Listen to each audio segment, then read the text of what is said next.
It's time for the Rick Smith Show.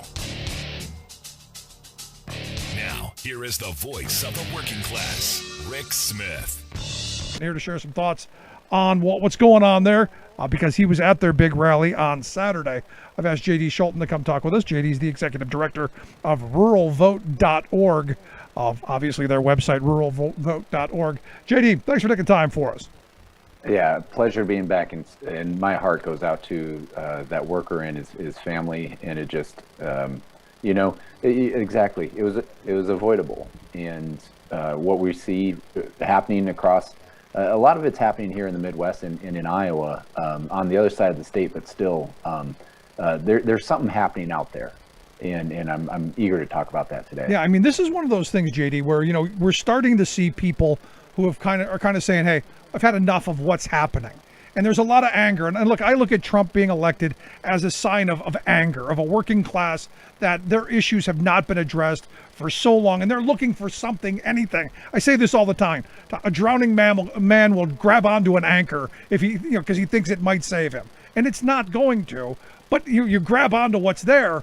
And this is where I think Democrats have an opportunity. And labor is that place.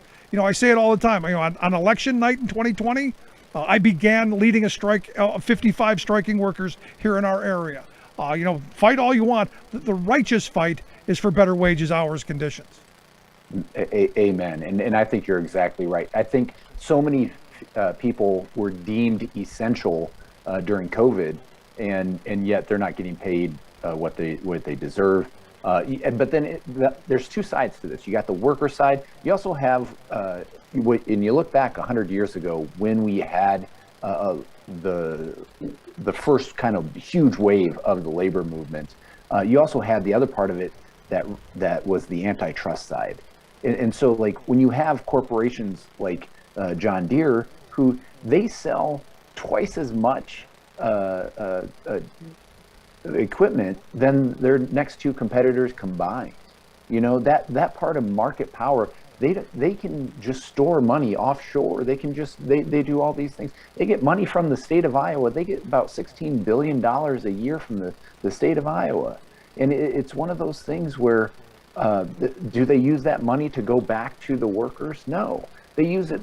Since 2010, they spent $16 million lobbying Congress. And so it's just, all this stuff adds up, and it's boiling over, and I think that's what we're seeing right now, especially here in Iowa. No, I'm glad you brought that up because, I say we are reliving the last 100 years, and sadly, my children are going to have to fight the battles of their grandparents and their great-grandparents because we're back kind of in that robber baron era. Inequality in this country has never been greater than it is right now. Fortunately, we have some social safety net programs that dull the edges of that pain, but we're still more equal than we've ever been in this country, JD. We are living in the second Gilded Age, and that is clear as day. What we're seeing with the technology and Facebook and all that stuff, it goes over into this. In agriculture, every sector, whether you're on the input side and seed and fertilizer, whether you're on the market side with processing, in the processing plants, every sector has monopolies, multinational corporations that are dictating what's happening on the farm. But it goes beyond that. It's the wealth that is getting taken out of our rural communities. Where I'm from, we haven't bounced back since the 2008 economic crisis. And that's the big thing. When we had the caucus here in Iowa and all the presidential candidates coming through, that's the point that I wanted to make sure everyone understood was like, okay, I know the economy is boosting for like Des Moines and Chicago, Minneapolis, like the bigger cities. There's a lot of thriving going on there economically, but that's not everywhere. And it is definitely becoming a difference between the have and the have-nots when it comes to the economy. No, and it's still that fight between the rural and the urbans. I get this all the time, and sadly, rural communities have been left behind by a lot of policy, especially when the factory goes away. Or last week we had David Pepper, the former chairman of the Ohio Democratic Party, on, and he had gone to a town in Ohio where the factory left and the town is abandoned. It's a quarter of the population it once was. Now it's got all of the negative opioid addiction problems, broken families, all of the stuff, alcoholism, all of the things that you expect once the main employer goes away, and no policy to replace it. And the worst part yet, a representative who, when the citizens went to and said, hey, what are you going to do to help us, basically told them to move. I mean, it's crazy where we are. And we're seeing that across, like, there was a study done in Minnesota, but it relates to here to Iowa too, that in 5 years, a small town won't even have a local grocery store. Dollar Generals are coming here. Their workers get paid $8-9 an hour in dangerous conditions because there's only 1 or 2 people on staff at a time. That's been well documented. And they don't sell fresh meat or fresh produce. And it's just, what are we doing in this society? Like, where I'm from is the second most agriculture producing district in America. And we only have 2 farm-to-table restaurants. We have 90% of the food that we consume in the state of Iowa is imported. And so you wonder, like, who are we doing this for? And meanwhile, multinational corporations have come here and just sucked the wealth out of these communities. And to me, I mean, that's why I decided to run for Congress back in 2018 and to do something about it. I got to a point where you come back and you see these small towns that are just shells of what they used to be. And then when you have food insecurity and you have unhealthy food, and then you have these addictions that kind of come with all of that, and this despair, it's definitely a tale of the haves and the have-not in this country, and that's what I'm really focused on. And this is why I talk about politics so much. People say, I don't want to talk about politics. No, the political arena is how we got into this mess, and it's how I think we have to get out of it. We need to elect people who understand what you said. We need the next Teddy Roosevelt. We need the next trust buster. We need the next Franklin Roosevelt to bring in policies that are going to help average, everyday working people. We've got 2 parties, and I'm sorry to say this, but we've got one party solidly in the pocket of corporate America, and a pretty good portion of the other one in their pocket as well. Corporate America gets what they want. We're seeing this playing out every day, and I think the average worker gets that. Where's the way forward? Who's going to help us move to some bit of sanity in this day? That's one thing that during bringing it back to the caucus and pushing all these presidential candidates to talk about these very direct issues, these kitchen table topics, and just like showing what's happening, the reality of what's happening in this economy. I really appreciate when Elizabeth Warren, Senator Warren, mentioned, like, if you could pass one bill, what would it be? It's campaign finance reform. And because that dictates everything. If you got money out of politics, then all these corporations couldn't have their influence over it. And one thing that I'm the executive director for ruralvote.org, but my other project I work at, I'm a senior advisor for the American Economic Liberties Project, which is an antitrust think tank out of DC.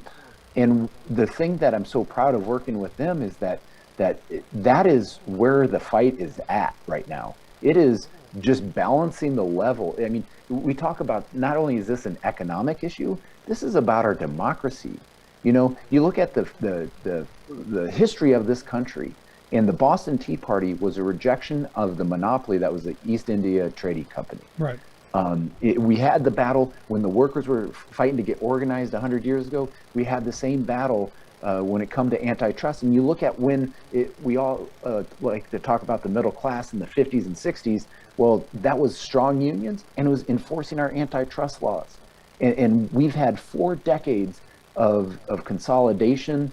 And I mean, say what you want about President Biden, but like, one of the things that I am so proud that he has taken on, he's the first president in my lifetime that has talked about the competition in our economy, and he had an executive order on this, which is one of the biggest game changers. Now, is that going to solve everything? No.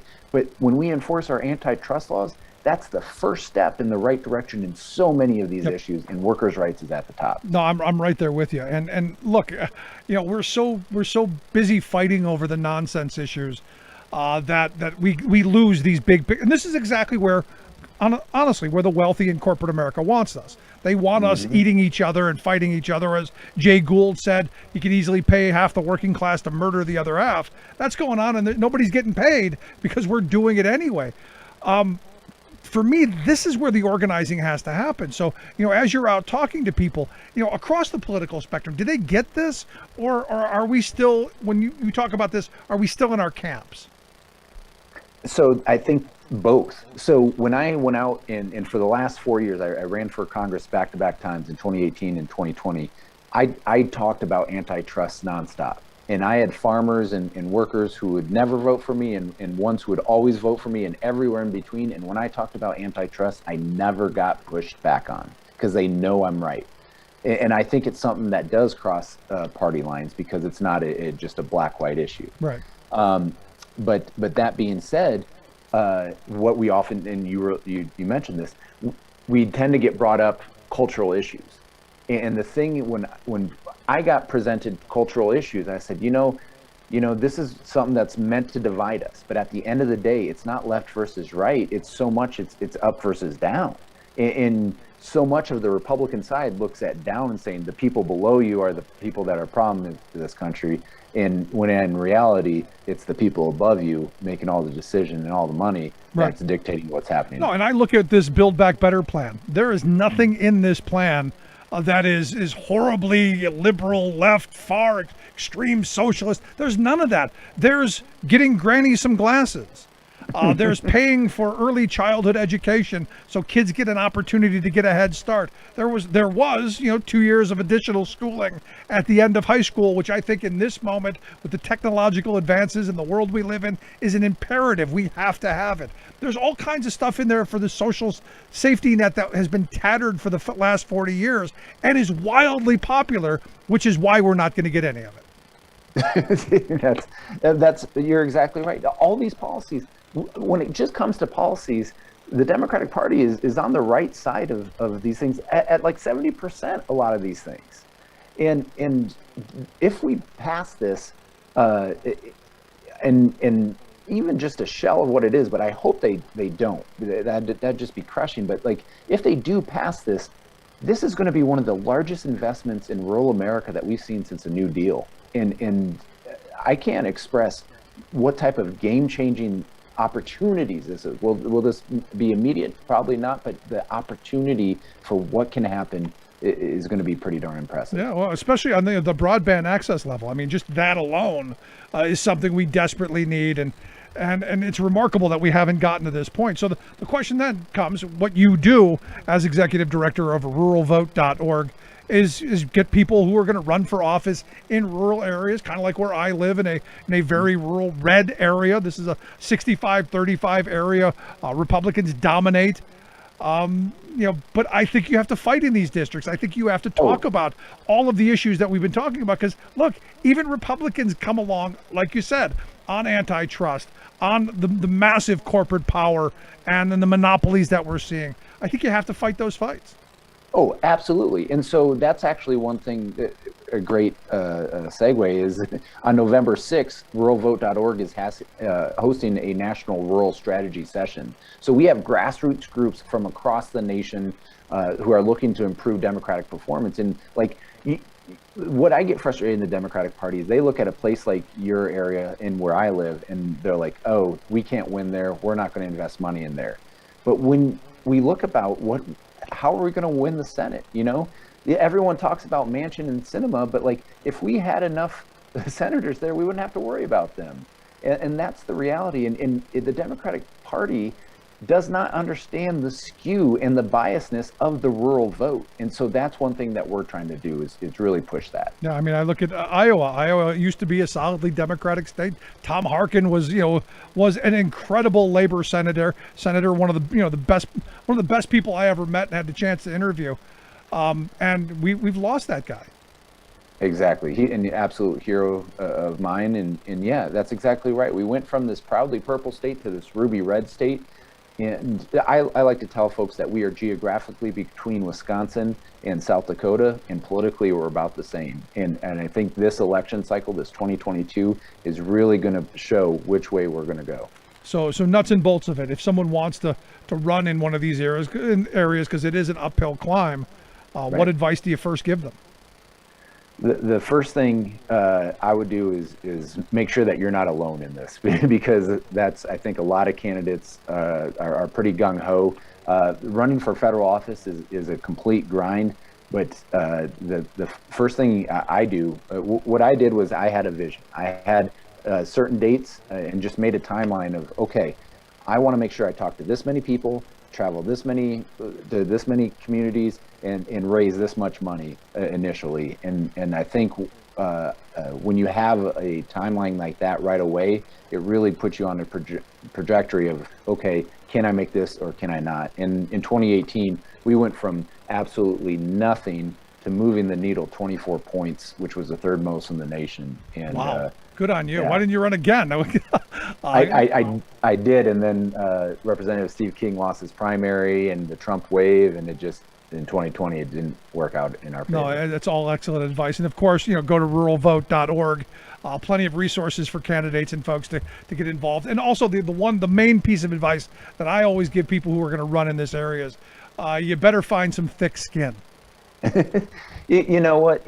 Go and talk to everybody. Yep. The majority of people are willing to listen. There's definitely a passionate people that will never ever vote for you. And you know what? Don't waste your time with them. Go and talk to people, change the world. More people agree with you than you would think. There you go. J.D. Scholten, I appreciate the time. Executive Director of ruralvote.org. Make sure you check out that website. We'll get links out on social media how you can do that. J.D., thanks so much. I appreciate it.